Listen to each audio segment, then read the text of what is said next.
but I'd never seen it in person. So that's what I'm here for. Look, I'm not the brains of the team. I'm here to cause problems and make sure bigger ones don't happen.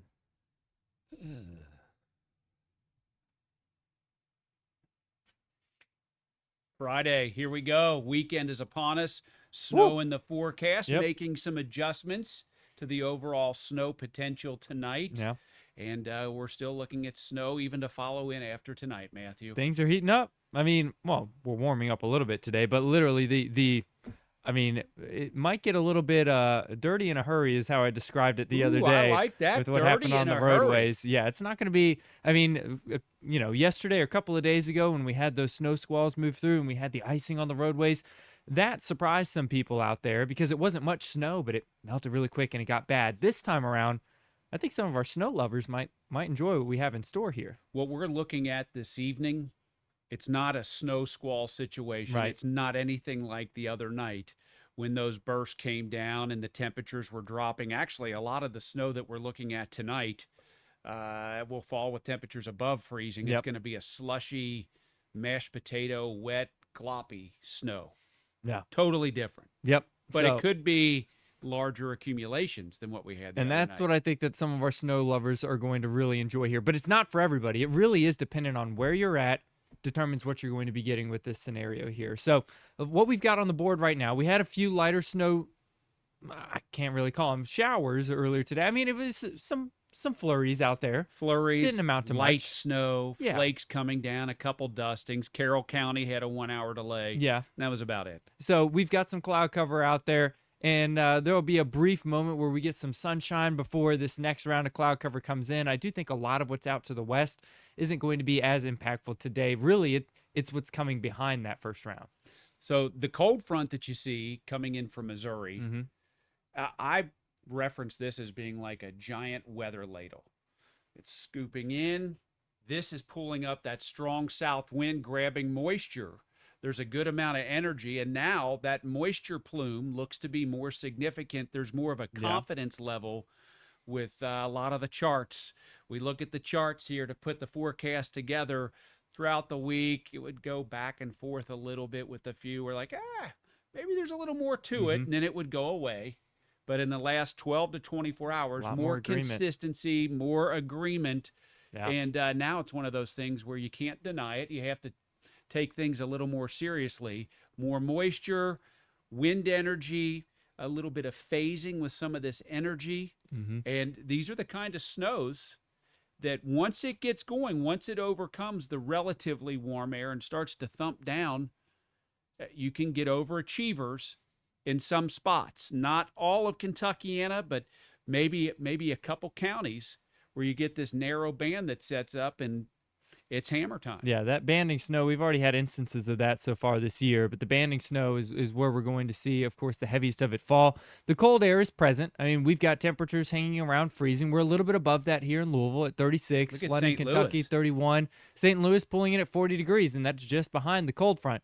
And things are really gusty out there. A lot of our winds are already peaking in Nashville closer to 30 miles per hour, 20 here in Louisville, so not too bad, but adds a little bit of extra bite to our temperatures for sure. It does. And while we're going to be in the 40s today, at no point will it really feel like the 40s. Right.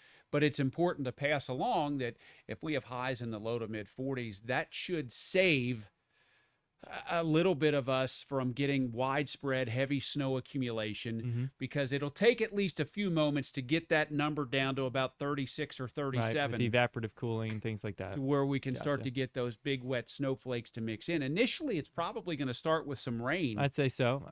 In some areas, as it is going to be warm enough, but lurking behind that first front and then that second front, the next pop of it, wind chills. You see Bear Lake? Or Baker Lake, I mean? 61 below. Oh, my goodness. It For is a an feels like temp of negative OMG. 61. OM something. That is Oh crazy. my. I'm sure. I don't even know if they can get the words out up there. Yeah. They open their mouth and it probably freezes. 61 below zero. So the winds will shift around to the northwest going into the weekend.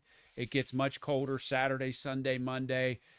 That's going to follow up with all of the snow talk that we have. That'll be the next big story. But the topic that we're looking at for the afternoon is gauging how everything's coming together. I know you've looked at some of the recent models, some of the newest information. And just like you said, I mean, a lot of it's coming into agreement here. So you see, we've got this moisture coming in from the southwest. Temperatures are still above freezing at this point, area wide. Now, doesn't mean that there can't be snow falling, but once it gets down to the surface, it's probably going to be melting. The ground is cold, though. The ground is cold enough to sustain any snow that might fall early this afternoon.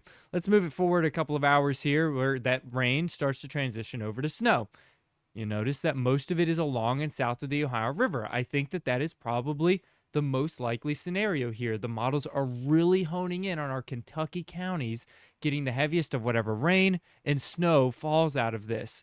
Now, it does look like this is happening during the evening commute, that transition from rain to snow.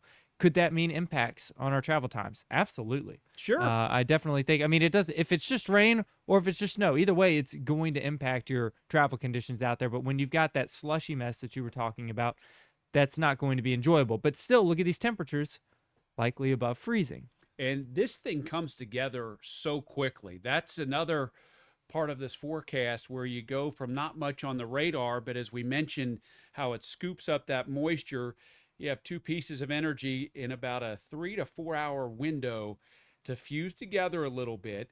That's why it blossoms so fast. So at first, you might get an hour, maybe 2 hours worth of some snow coming down, and it takes a little while to get it on the pavement with it falling with temperatures in the mid to upper 30s. So more than likely at the very beginning, the onset of this, there will be wet road conditions. But as Matthew just pointed out, that will have an impact if you're traveling this evening.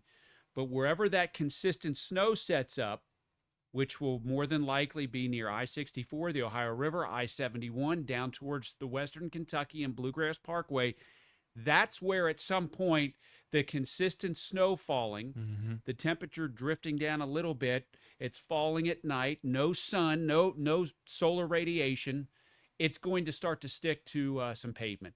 Even if it's treated, even if there's been salt put down, we'll probably get some heavy snow that will overcome some treated roads, and all of a sudden, it's like, all right, well, that changed in a hurry. So this is our future radar as we look at the 8 o'clock hour. As you go far south in Kentucky, there is definitely a big question to figure out how much snow is actually going to be happening at that point. It could be overdone a little bit south of the Western Kentucky and Bluegrass Parkway on this map, but really from E-Town to Louisville to Frankfort to Carrollton to Madison, and then right back down 71 towards Clarksville, there should be ample moisture to give us some steady snow for a while and make it somewhat dangerous as we go throughout the evening from 7 to 10 o'clock, Matthew. Yeah. And here you go. You see it progressing. It becomes more of an all-snow scenario by the time we get to, I mean, obviously well after sunset at this point. Sunset's at what, like 6 o'clock or so? So we'll already be well beyond sunset. Temperatures are still hovering right around or just above the freezing mark here. Lots of moisture to work with, plenty of snow possibilities. But let's see. Let's go to the next one here, Jude. And I don't know. Okay, yeah, we start to see things clear out after midnight. I know that we'll show a snowfall map here in a second. And I saw Jude's this morning. If you tuned in this morning, I really like where Jude put these snowfall totals and also some of the things that he hit on with this map specifically. We'll get to that in just a little bit here. But again, things clear out after midnight. And from there, temperatures are still hugging right around the freezing mark. So I wouldn't be surprised if some of this stuff is melting overnight, maybe even before Saturday morning. That's one phase of the snow. By midnight, that phase starts to go away. But then there's another phase. While that clears out, there's another upper level low pressure coming in. So after about 4 in the morning through daybreak on Saturday, colder air aloft, some instability. You don't see a strong signal with this future radar here, but they're out there. Yeah. Pop-up snow showers and snow burst. They'll start to get going as the last of that energy comes in early Saturday. And even on a radar that's not going to show you much as we go into the future for Saturday afternoon and Saturday night, extremely cold air is there. And there's going to be some areas where the flurries and snow showers are happening with falling temperatures. You talked about it yesterday when you have the warmer air, or at least when the air profile gets really cold really fast from surface to upper levels of the atmosphere, that's going to be where you get those snowbursts, the heavier snow producers in there. What happens, I'll keep it the KISS principle, keep it simple, stupid. Basically, it's warmer at the surface, more likely than any other time. I mean, most often you've got temperatures that are warmer here. What does warm air do? It rises. So if it's rising, it has to keep cooling to condense and make clouds and make storms and make rain and make snow. So if you start to go up in the sky, say you hit warmer air, sometimes that air stops and stabilizes. It's going to squash it. If you're rising and it gets so cold and extremely cold and really cold and really cold, that air is moving fast. The faster it's moving up, the faster it's cooling and condensing. So when you have extreme cold aloft, it creates instability, and that'll make sort of its own. It doesn't even have to have a lot of moisture. It'll make its own weather pop, weather oomph. Yeah. And those are the snow showers that we were mentioning. All right, here's that snow map that I was talking about earlier. So plenty of places could see snow out of this. Not everybody's going to get the same amount, though. I do think that a most likely case scenario, especially in southern Indiana, is up to 1 inch, very likely less than that. But it's the spots in blue here, and of course your eyes are going to be attracted to that right off the rip, and you're going to say, ooh, I'm in it. I'm getting 3 inches of snow. No, not necessarily. Again, we're going to see some of this melting at the beginning. It's 3 possible, but not guaranteed. But where Jude has put this stripe, that's where most of the models have really honed their heaviest snowfall totals over the last 24 hours or so. I mean, there was a lot of discrepancies from one to next, even this time yesterday, but since then, the models have come into really good agreement that these parts of Kentucky up into Ohio are going to have the best transition from rain to snow and then heavy snow happening in that banding process. And one of the things that I did when I made the forecast this morning, I didn't want to do too much herky-jerky and go from the lower amounts that we had with our previous forecast and all of a sudden just go hog wild and go from that to even more. I basically did verbatim with whatever was there liquid as you analyzed all the models, what it was showing liquid. I did about a 10 to 1 liquid to snow ratio, which is probably a little bit higher than what it would really be because it is relatively warm. The reason I did that was because there's some evidence out there, and I have seen it a bazillion times growing up in this area. In this kind of storm system that we're looking at, there are overachieving situations that have occurred, that will occur in our future, that happen all the time, especially specific to this kind of event with the way this thing's coming together. There should be heavy enough snow coming down that at times the snow rates will be around 1 inch per hour in that very narrow band. So if this snow sets up and all it has to do is go 1 to 2 hours longer than what computer models are showing, if you take it verbatim, and models don't always go verbatim. I mean, that's weather. So all it would take would be 1 to 2 hours more of this thing phasing earlier, coming together, and that's an extra inch or so. So that 1 to 3, it's sort of an average setup. I would not be surprised at all if this thing glues and goes and you've got someone that ends up with more than that. I mean, I really wouldn't. That's not to say that's going to be the outcome, but there's been at least a few models that show almost a 1/2 inch liquid coming down. And then you do a 10 to 1 there. You're talking 4 to 5 inches. From Bowling Green to Lexington to Louisville to Cincinnati, there's been a few models where every now and then it shows almost, 4/10, almost up to around a 1/2 inch liquid. Like if you take computer models and just always go exactly what it has with liquid precip, I mean, it just doesn't work like that. I mean, sometimes it shows 0.43, but you end up with 0.7. Yeah. Sometimes that 0.4 is only 0.2. I mean, that's why you put a range in there, but there is definitely some overachieving potential to this, and then vice versa. It's not a cover our butt. Oh, you're saying anything. I mean, the temperature profile is a little bit warm. If that rain to snow changeover takes an hour or 2 hours longer, that'll significantly reduce the amount of snow we get.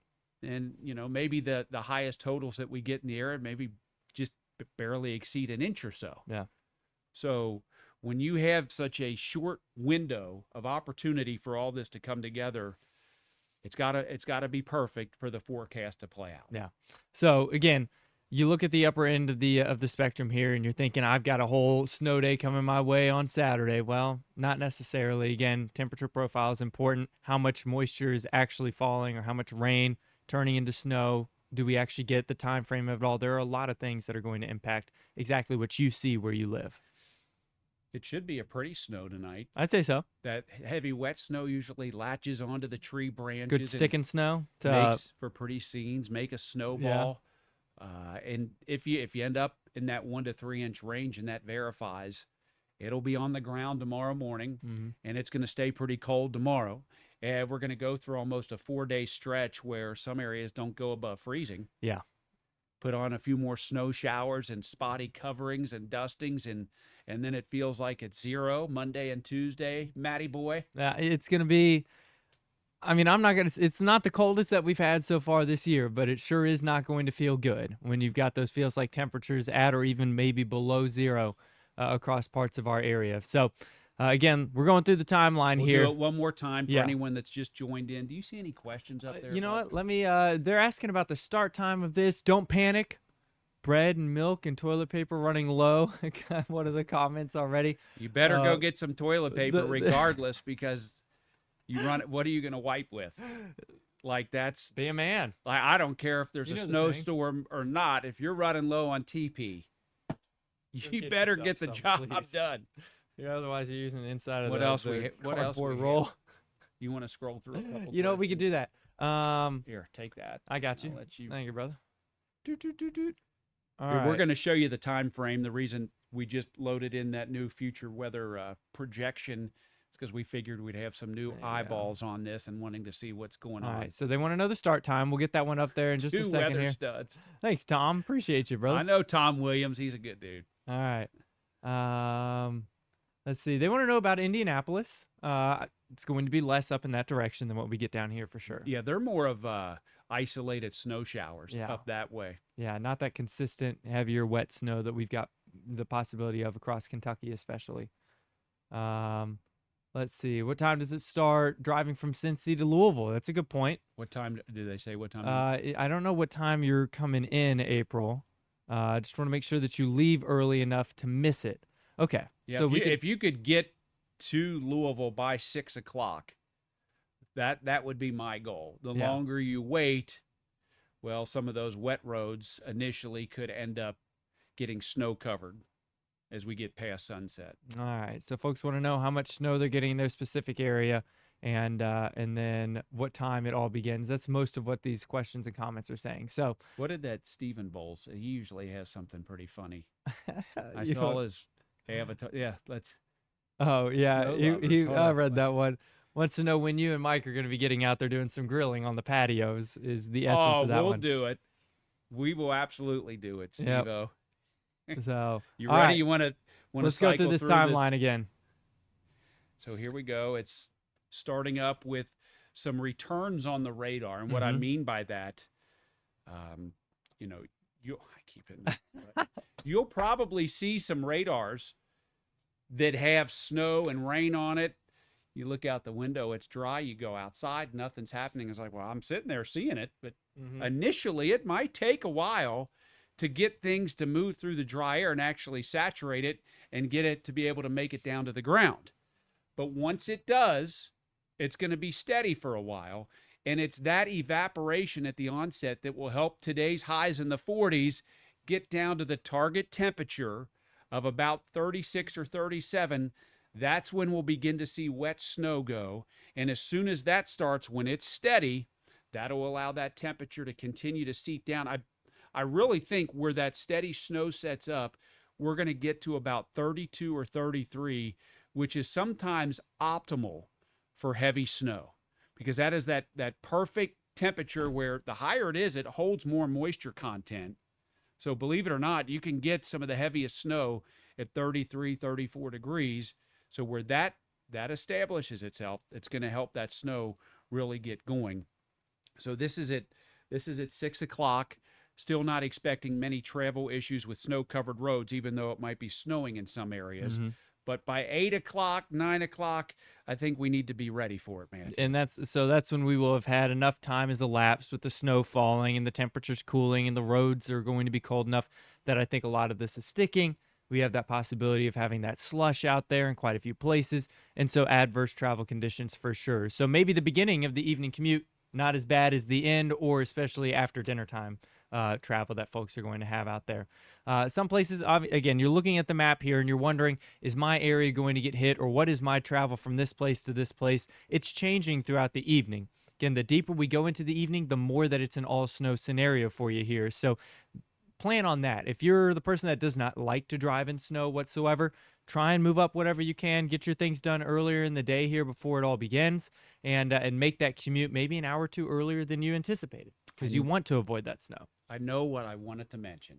I had forgotten about this, and as I was staring at that 36-degree temperature in Louisville, that's just a temperature simulation. But it does tend to be a little bit warmer around downtown in the airport, towards Fairdale, maybe go over towards J-Town, Fern Creek, you branch out.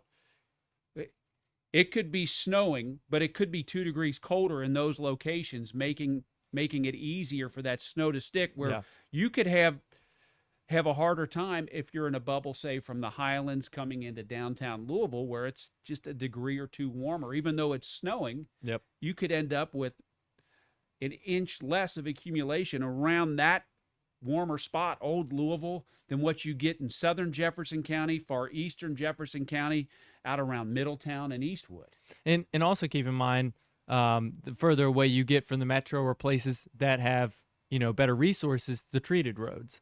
And so there were a lot when I was on my way in on main roads that were well treated. I don't know about all the other roads across the area. So if you were on your way to work this morning and you didn't see those lines on the roadways for where they put down the brine, or you didn't see any salt out there, I think most of it was just brine this morning. I didn't see a lot of salt out on the roads. But yeah, if you don't see those lines, meaning that the roads are treated, you may not have, if that's a road that you're supposed to take late this evening, it may be a lot worse on those for sure than the spots that are well treated. What do we have up there? What time is it supposed to hit E-Town? E-Town will begin with some rain and snow in the 4:30 to 7 o'clock time frame. I wouldn't really expect E-Town to get into that steady snow potentially to where there's a higher impact with snow potentially on the roads until, maybe after 7:30 to 9 o'clock going forward there. So it takes a minute. Again, there's going to be some melting. The air at the surface is going to be a little bit warmer than what we would tend to see to support snow, but the more that falls, the more that it cools. After sunset, temperatures drop a little bit more, and then you start to see things really sticking. What's that lady that says, calm down? Where'd that go? I don't know. You scroll and find I can do that. It said, calm down. They're working. What is that? They're doing the best that they can and to explain and answer the questions. Reply. Hold on. Let me read that. Replying to. I'll go back up for you. Make it a little bigger for you there. There you go. Because this does bring out a lot of passion. It does. Snow's in the forecast. People want to know, by golly, what is replying to Sherilyn White. Calm down. They're the best out there and are doing their best to explain and answer questions. Scroll up. Let's see if we can help. If someone's worked up and wants an answer, let's see if we can find her to help her out. We have a couple minutes. Where's your question at in here? Said responding to Sherilyn. There it is. Nope, that was Sarah, not Sherilyn. I don't know. I don't see it. We got so many responses in here. Well, we tried. We tried to find you to give you a specific forecast just for you. Yep, I don't see it. You were worked up, but that's all right. We are doing our best. Anything else? Did you have any other quick questions before we wrap this up? And by the way, on the midday show, Matthew might make some tweaks to the forecast. He's looking at some stuff in the next 30 minutes. We've had the global scale Canadian model will actually be trickling in any minute. We had the higher resolution Canadian in, which has been very consistent all week. I wish I would have bought into that a little bit more earlier in the week because are we doing stock talk right now? No, buying into the global Canadian S&P. So he's going to go over that. Anything else? Let's see. Nope. I don't see no other specific questions. People, See, man, this looks like you guys are just going after each other. Let's all bring it back in. Hold it back. Are people fired up? I'm not gonna throw that up on the screen. Something said Jude should get a laugh at that. We'll go back to it later. Inappropriate. Here's All the different you may not see it on your platform. There are a bunch of different platforms that we could see all at once in here. here's the latest. No, Yeah, that's the yeah, larger see. scale Canadian, So around a quarter inch Which to a is- third inch. which is still. I mean, that's juicy. You can, This can you is- see it. This is something Matthew's going to be looking at. That's just liquid right there, but it shows a lot of juice, far southern Indiana through all of Kentucky. So the evidence keeps coming in that those amounts are there. It Yeah. would support, if it's snow, 1 to 3 inches. So Sorry, I'm still thinking about all the comments going off in the background here. Stay focused on this is kind of fun. It's like reality TV, Yes. man. Well, there it goes, and then that'll be the steady snow that's out after midnight, but then the snow showers, Yeah. on and off, brief snow showers from very early Saturday morning into the afternoon Saturday night. And there's a 20% chance on Sunday for a few more flurries and really cold. So again, just to narrow it down, the further north you are of Louisville, the less snow that you're going to see, and the further east you are in our area, the higher that those snowfall totals are going to be, especially closer to Frankfort and Lexington. That's what we have going as of now. Yep. So When we do this, you do realize this is always subject to change. Sometimes just people watch and lock it in and go about their business, and we appreciate the trust. But there's always some sort of wiggle, a little wiggle room that happens. I mean, I don't care who the forecaster is. It is never 100% perfect when it comes to snow maps and how the snow plays out. I mean, it might just barely be adjusted, but there's always some sort of curveball, one way or the other. And I know, we often send out blog notices and things of advisories that come out. You'll probably get another one of those winter weather advisories for this evening, especially. I don't know exactly when they're going to put that out. We'll be monitoring National Weather Service, and when they get that out there, we'll get that to you guys as soon as possible. But basically, what it's going to say is adverse travel conditions, reduced visibilities. So that'll be the information that you see later today. We'll air that as well when it comes out. But expect another one of those winter weather advisories to come out. There you go. Karen just asked Matthew Wine, what time is this starting? Help. Your braces are off. Oh, the hands. Oh yeah. Not the. That's what I was thinking. Braces. I haven't had those for a while. There Yeah, you no, go. we're doing better. We're doing better. Still got possible surgeries in the future, but we'll be all right. Braces are off for now, but they're coming back. Maybe. Bones are still broken. All right, buddy. Shut it down. Thank Stop you, guys. streaming. Have a good weekend. Watch him at noon, and then Mark and Rick are on TV tonight, right? Yep, in that 4 o'clock to 7 o'clock time frame. Really a key point to be watching this evening to see how things are developing. So.